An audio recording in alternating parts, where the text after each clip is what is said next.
Hello, thanks for joining me on Life in Surround. Today it is my duty to review for you the Rolling Stones Goat's Head Soup Deluxe. I say duty and not privilege or joy or honor because I don't have great news for this one. I recommend that you give this one a pass. It's overpriced, it's poorly designed, and the Atmos mix is far from exemplary. So if that's enough information for you, don't forget to like, subscribe if you like honest reviews about your favorite music, and I'll see you for the next one. For those of you that want to dig in a little bit more, here we go. So, Rolling Stones Goat's Head Soup Deluxe. You get 3 CDs and a Blu-ray, plus this pamphlet about how to make goat's head soup, 4 posters, and a book glued into the deluxe set.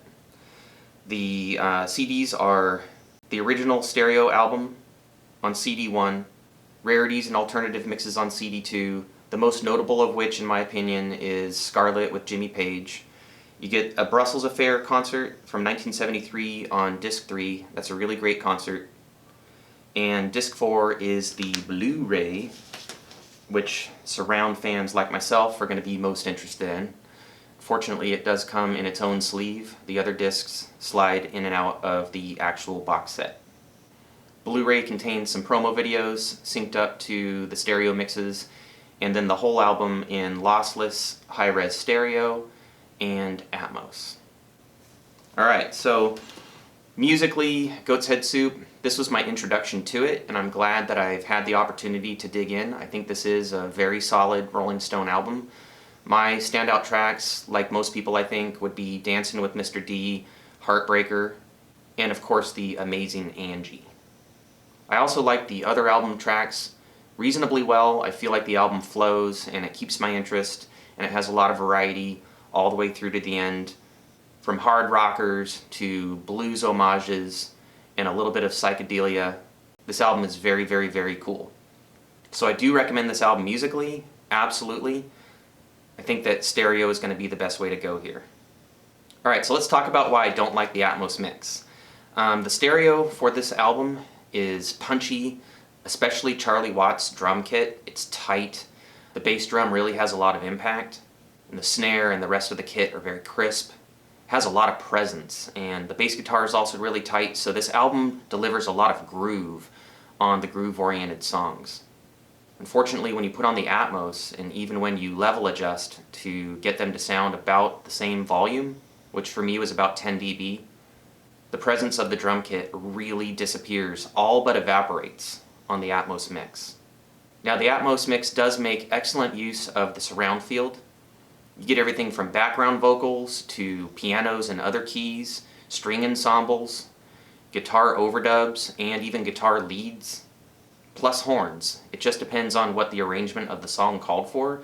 You basically have the main band elements up front and supporting elements all around you. I didn't notice significant use of the Atmos, but I'm sure that it helped fill in the room and expand some of the sounds to be a little bit bigger than they could have been. But there's nothing like whizzing around up there that you can tell is specific to the Atmos. So it's basically a surround mix in feel. The surround field is used reasonably well, in my opinion, but the fact that the album loses the tightness and the presence and the impact of the rhythm section just really can't be forgiven, and so I don't think that I'm going to be returning to this Atmos mix much, if ever again. So stereo is really the best example of this album, I'm sorry to say. Fidelity-wise, I felt that the Atmos mix sounded decent, on par with the original stereo mix, until I raised the volume up to volume match, and then I felt like the Atmos mix actually got a little bit harsh. So for the mix, not really representing the groove well enough, and being a bit harsh, I just can't recommend this Atmos mix. So sorry to say. So then moving on to some other reasons not to get this set, it's just poorly designed. Like, these posters are supposed to be a nice bonus for you, but to look at them is to crease them. They're self-creasing. They're not really on a glossy stock, so they're a little bit dull. And then as soon as you're done looking at them, they just collapse again. They come in this super tight winding, like a roll of coins, and good luck ever getting those posters rolled down tight enough to get back into this, which is what needs to happen in order for you to store the posters back in this deluxe set, because it comes with this super funky cardboard poster holder, and the posters really do need to be super tight to get in there. So I don't think that's ever going to happen again around here. I don't have the patience or hands, with the dexterity that can pull that off. And then, like I said, the CDs are embedded in some of the pages of the box set.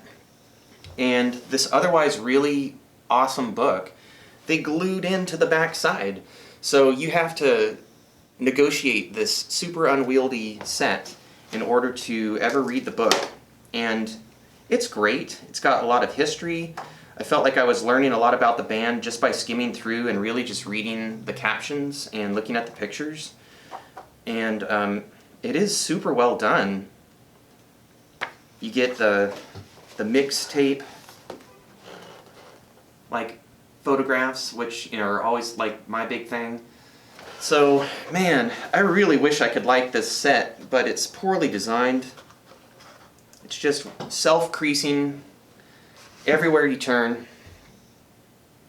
So yeah, for those reasons I have to say pass on this one. I'm glad that the Rolling Stones finally put out an entire album in surround. Previous to this we only had Sympathy for the Devil EP. And now we have the first album completely in surround. I just don't think that they did a very good job on it. So I'm hoping that some criticism gets back to them and they come with their A game for any albums that they do from here on out. I hope you've enjoyed this review. I hope it saves you some money. Don't forget to like, please. And again, like I said, if you like honest reviews, subscribe. I do what I can to get important information out about music that I love, and particularly surround music.